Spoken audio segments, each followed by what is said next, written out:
tinalo na nila yung loto, no? Tinalo nila yung loto. Magkano lang ba nakulimbat sa loto? 1.7 billion. O magkano nakukulimbat sa resolution number 10? Ano ba mas mahalaga? Ano ba yung mas priority? Kasi it will hurt them. Because yung kabig nila, no? Sorry sa inyong lahat.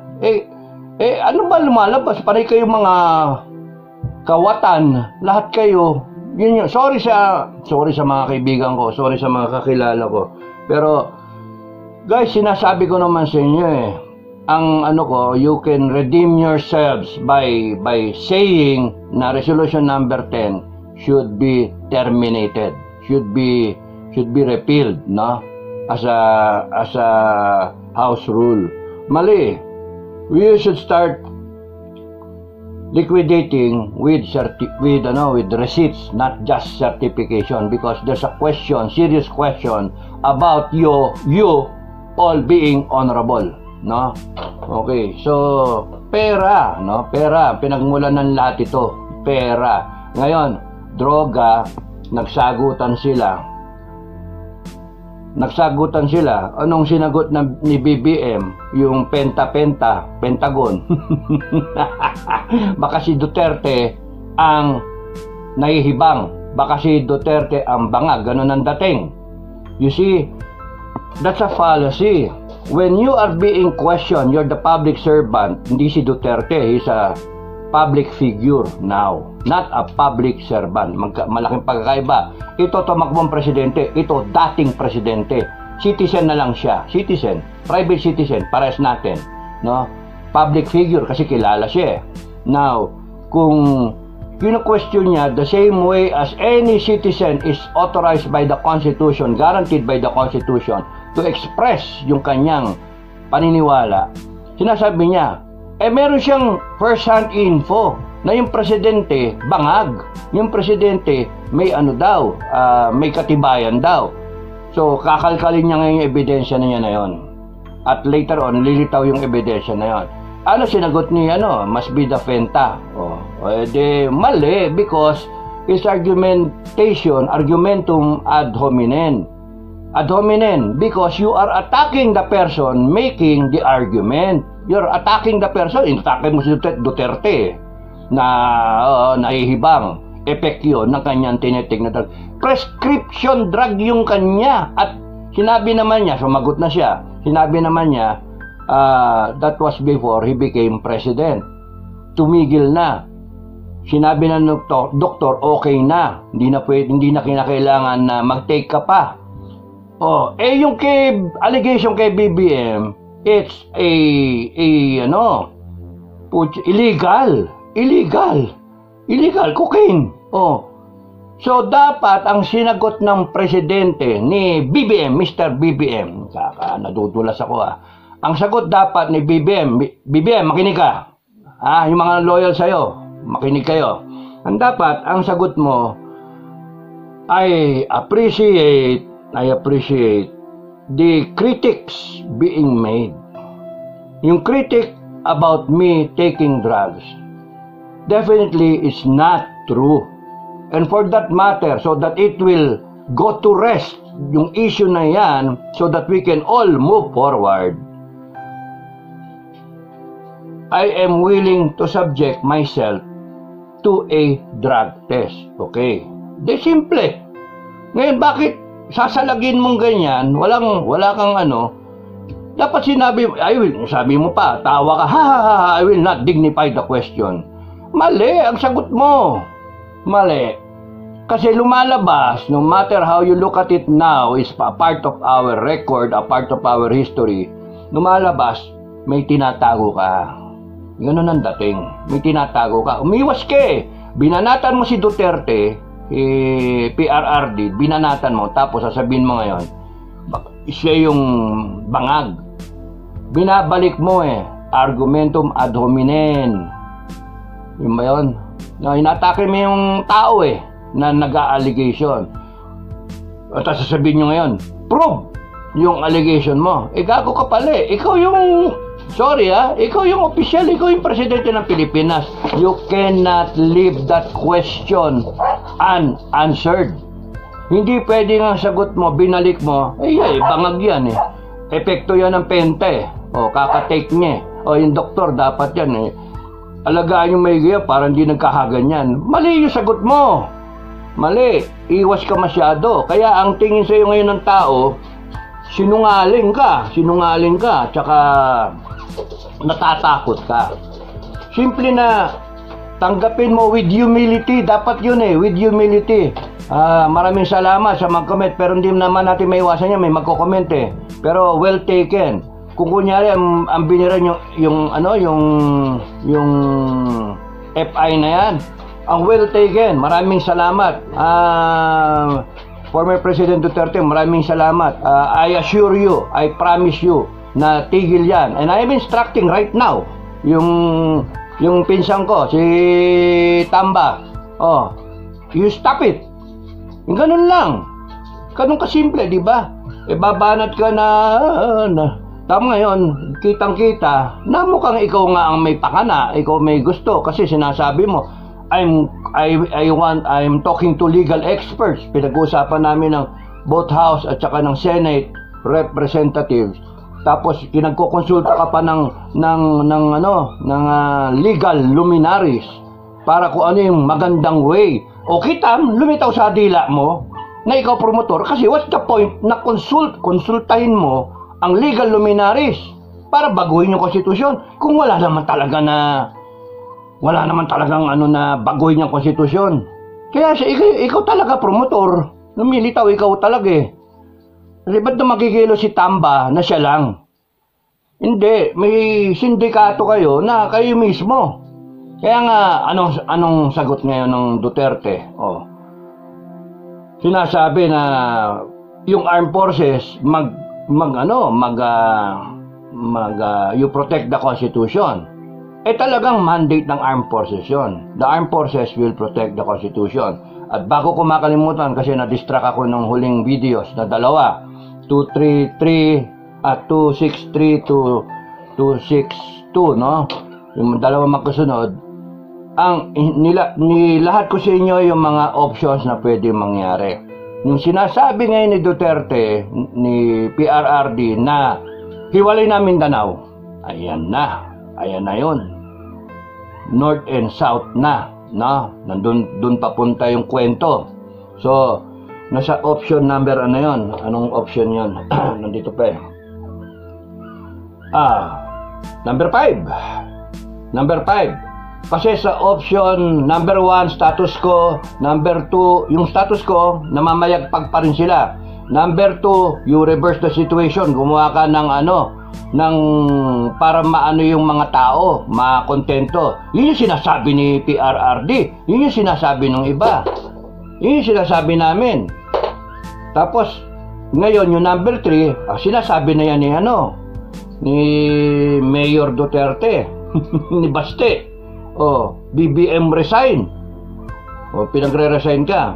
So, kung naimasmasan ka, I doubt na gagawin niya na on his own voluntarily. Pwede. Number 4, maging parang ERAP na yung mga tao and then mag-withdraw ng support yung AFP, makikita ng AFP, which is defending the Constitution and defending the Filipino people. Pero yung dilemma ng armed forces at saka ng PNP, guys, linawin ko, pati yung mga nakikinig na AFP, PNP, tama lang kayo. You defend the government because yun yung mandate natin, yun yung atin. For as long as, yung ating, anyway, alam niyo yung trabaho niyo eh, professional naman ng mga AFP at PNP, professional naman. Ang mahalaga, buo kayo, buo, kasi pagka nahati kayo, doon tayo sa number 5. Number 5, BBM defense his presidency. So mahati, may loyal kay BBM, may loyal doon kay PRRD, and then magiging North and South. So meron ng mga pangyayari ngayon, nagsasalita na ng Mindanao Republic. Sila PRRD, na they're going to do it legally, not by force of arms. No? It is their right to seek their destiny. For the Mindanaoans, it is their right na pupunta sa UN and then may petition, pirmado ng mga tao, people's will pa rin ng Mindanao, ay nako, patay, hati ang Pilipinas. So, may Luzon, Visayas, inyo na yan, Tambalolong, tsaka BBM, yung Mindanao, buo kay PRRD at kung sinong hasapi sa kanila. You know how dangerous yung nangyayari ngayon dahil lang sa ano pinagmulan? Si BBM. Si First Lady tsaka si Tamba. Yun pinagmumulan eh.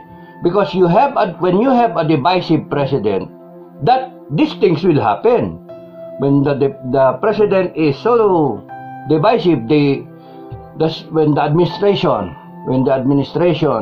government is so divisive, they use money, people's money to corrupt people. Makita nyo yung mga nagsasalita ngayon, pro-BBM, na hindi mo inaasahan na magsasalita sila ng ganun. Yung mga ina-idolize ninyo na, wow, ang galing, palakpak, dati ganun kayo, ngayon nagsasalita na hanga sila kay BBM, trabaho, etc. Nadidinig yung mga ano nila, pronouncement nila. Nakakalungkot because the administration, the government has corrupted people. You even heard the PA mayors standing for Tamba and BBM. Teka muna, yung issue, ano ba issue? Kaya ba't ba nagkakaloko-loko tayo? Sinabi ko, pera eh. Tama ba sa mga P-mayor, kayo mga P-mayor na nakikinig? Sorry mga sir, no? Sorry. Pero we are being dragged into this eh, no? Hindi droga, drug na nahihila tayo sa kumunoy. Pati tayo. Some of us cling to their positions. Sinasabi ninyo, kayo mga representante ng klase. Kayo representante ng organization, ng mga retired generals o kaya ng PMAAA, ng mga retired na mga officers association o kaya ng mga eskwelahan, no? That is irresponsible. Bago kayo gumawa ng pronouncement, make sure that you have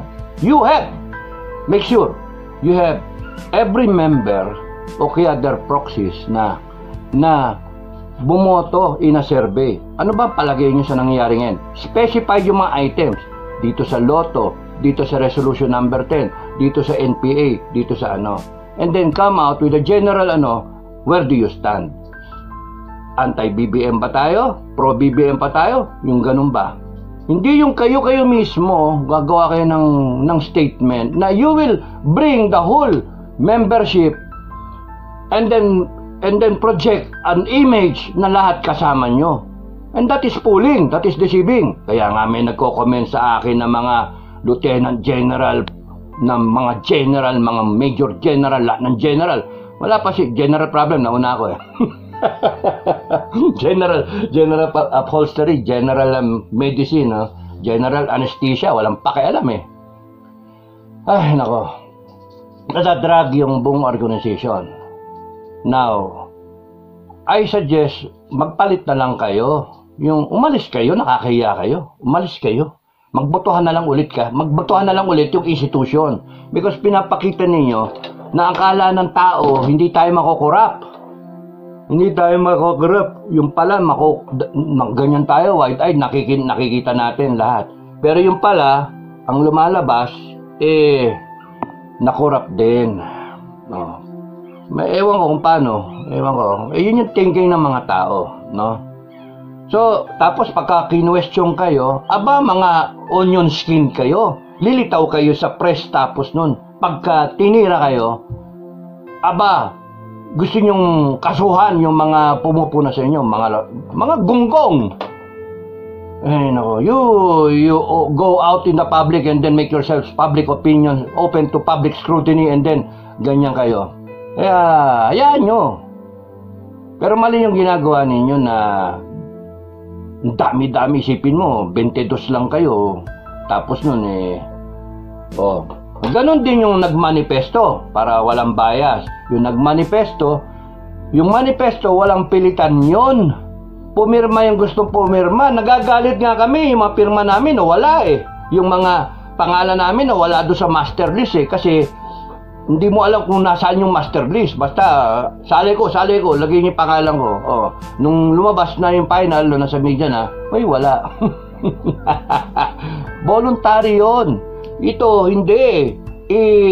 Ipinwersa ninyo na yung pangalan ng organization na itong mga miyembro nandun, kasali sila. That's wrong. That's unethical. No? Kaya mag-resign kayo. Kayong mga nakapwesto dyan na mga head ng mga organization. Mag-resign kayo. Nakakahiya kayo. Sorry. Kaya yung mga inasta ninyo, nakakaya yung mga rangko ninyo. You do not fit the rank. Sorry mga sir. Sorry. Okay. Kaya ako matapang may nakausap akong 4-star general. sabi ba naman, hindi ko kaya yung ginagawa mo. Hindi ko kaya yung ginagawa mo. Matapang at saka napaka-prangka mo, sir. Pero pinapanood niyo yung mga video, no? Ang taas na respeto ko dito eh. Hindi ko sabihin yung pangalan mo. May endorse ka eh. Anyway. Pero akala ko negative eh.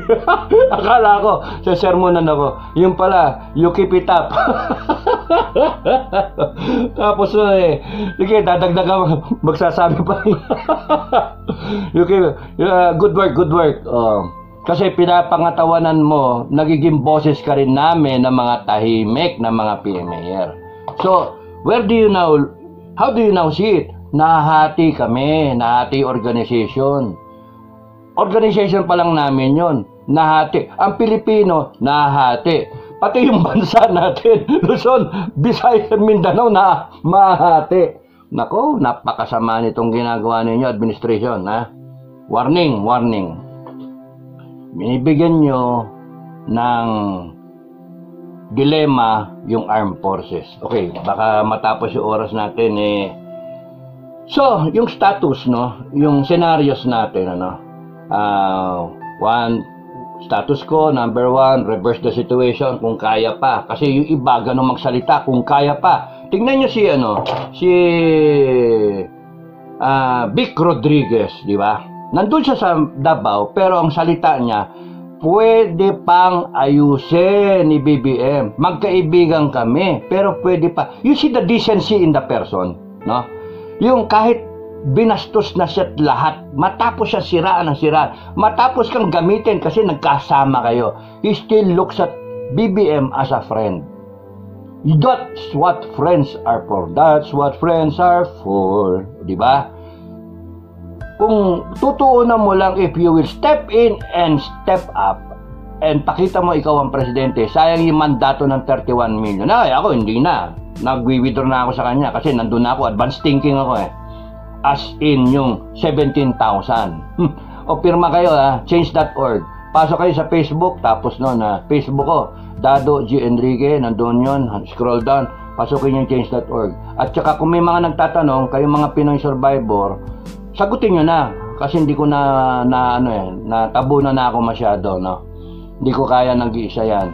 Kayo na. At kung kayo nasa area, ang gawin na lang ninyo, magpapirma kayo. Pagpapirma kayo, kung malaking plan ninyo, magpapirma kayo. And then come out with a screenshot, padala nyo sa akin sa message. O kaya, we'll think of something. You hold on to it until a certain date na sasabihin ko. Let's say, huwag naman February, that's too soon. Mga June 12, Independence Day. Before Independence Day, I will tell you where to send your signatures, no? Yung inyong nakalap sa bawat probinsya, sa bawat baryo, bawat barangay, para dumami tayo kasi tinatawanan nila yung yung wala pa 20,000, ano? Pero yung change.org nasa 15,000 mahigit na. Hindi ko pa na-check eh. But anyway, kaya mahalaga yung pirmahan, ano? Explain ko mamaya. Balik tayo. Scenario 1 is status ko. Number 2, reverse the situation. Sinasabi nila Vic Rodriguez, Attorney Vic, na pwede pa. may nagsasabi na iba, pwede pa. Pati si Harry Roque, Attorney Harry Roque, sinasabi niya, kung aayusin lang, pwede pa, masalba. Kita niyo si BP hanggang ngayon, the mere fact buhay pa yung administration ni BP, this is my personal opinion, the mere fact na buhay pa ang administration ni BBM is because of two people. Okay? Number one, BP, Sara Duterte. She has not separated from Uniteam. She is trying to be as professional as she can be. Kung pwede nga lang, yung inis na siya sa sarili niya siguro. Sorry, BP, no? Inis na siguro siya sa sarili niya na makipag-anuan sa inyo, sama sa inyo, mga animal kayo. Pare-pares kayo mga buwisit eh. Sa kanya, trabaho lang. Ayan, as Education Secretary. Ngayon, itong si Sunny Trillanes, gusto pang patanggal si BP. Ay, naku, okay, makinig dyan kay Sunny. Sorry, Sunny, ha. Underclass kita, pero sorry, Sunny. Wag mo nang dagdagan. Delikado na yung bansa natin. Pwede na tayo maging North and South. Explain ko mamaya. Magkaroon tayo yung explain ko mamaya. Tapos noon, so it is because of Sara, BP Sara. Kung si Sara, BP Sara, nag-declare at kumalas siya, good luck BBM. Hanggat maaari, up to now, you're still afloat. The ship is sinking, but you are still afloat because of your second captain. No? Ikaw yung kapitan ng barko, pero yung deputy mo nandyan pa sa katabi mo. Hindi pa sinasabing abandon ship. Wala kang magagawa pag sinabi niyang abandon ship. Wala kang magagawa pag sinabi niyang I relieve you of your command. Di ba? So, nandiyan ka pa dahil sa BP Sara. Now, ang masasabi ko sa Armed Forces, protect BP Sara as you are protecting the President, no? BBM. You are protecting, mandated by law to protect BBM, but at the same time, make sure nothing happens to BP Sara. Okay? Yung pangalawang tao, it's because PRRD has not declared his yung kanyang opposition na putragis kayo, inan nyo, ganyan, and then he will take over. Pero sinasabi niya, ayaw na niya. Ayaw na niyang kaya kita nyo yung one step further siya. Sinabi nga niya na drug addict ang presidente, tapos no, na hinahamon niya ngayon ng drug test sa Luneta. Tapos one step, imbis na sinabihan niya yung military na you step in, trabaho niyo yan. Pero at the same time, sinabihan din niya yung anak niya, pagka nag-military takeover, you do not accept the military's offer na ikaw yung mamuno. Meron, sasabihin ko ninyo kung bakit. Tapos na one step further, sabi niya, one Mindanao. Republic na lang. Secede ang Mindanao. Kakasuhan nyo ngayon. Subukan nyo kasuhan. Ma-ending kayo. Yung problema na administration, di mo malaman kung paano gagawin. There's only one way out. One way out. Option number 2. Yung scenario number 2. Yung downfall mo, yung paglubog mo, baguhin mo. Good governance. Usigin mo lahat ng korupsyon. Usigin mo lahat yan. Pati sa loto. You fire people. Tanggalin mo si Tambalolo. Si Tambalolong. Tanggalin mo. Lahat yan. And then, tell your wife to shut up. You man up. You man up. Hindi siya binoto ng taong bayan. Ikaw ang binoto ng taong bayan. Hindi si Tamba. 200,000 lang boto siguro niyan. Ikaw, 31 million. So, you man up, be the president. You have 4 more years and 5 months. Clock is ticking. Tick-tock, tick-tock. Pag umabot yan ng June 30, delikado ka na. Yun yung punto. Delikado ka na. Kasi pwede kang mapababang pilit dyan sa pwesto mo. Yun yung nakakatakot doon. Maestrada ka. No? Maestrada. Delikado.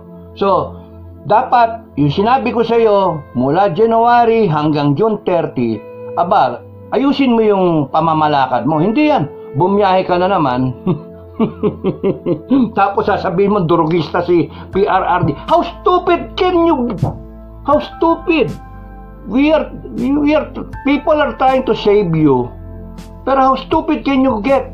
Alam mo yung tao, ang taas ng respeto ng tao. Siguro pagka nag-survey yan, mataas pa survey niya sa iyo eh. Tapos sasabihin siya yung bangag. Nagsabihan kayo ng bangag ka. Sagot mo, baka yan ang bangag. Gago. Stupid. Lalo pinapakita na hindi ka dapat presidente ng Pilipinas. Gago. Ang taas. Binabastos mo yung tatay nung vice president mo. Kahit kunyaring sila hindi ganung magkauyab-uyab, no? Magkasundo ng totally, pero tatay pa rin niya yun. Ako kami nga magagalit eh. Ba't mo binabastos yung dating presidente? Hindi ko pa binoto yun. Ikaw binoto ko, BBM. Ikaw binoto ko. Siya, hindi ko naboto. Hindi ako nakaboto eh noong 2016. I took a job. I was in the Visayas. I had a job. So, dapat dito ako bumoto eh. Sa Norte. Pasig nga ako dapat eh. Paano yan? So, hindi ako nakaboto ng presidente at that time. Probably, I would have voted for tanga pa ako nun eh. Ang kay Grace po pa siguro ako nun. Depende, pero maganda dating ni Duterte noon eh kasi seasoned na na mayor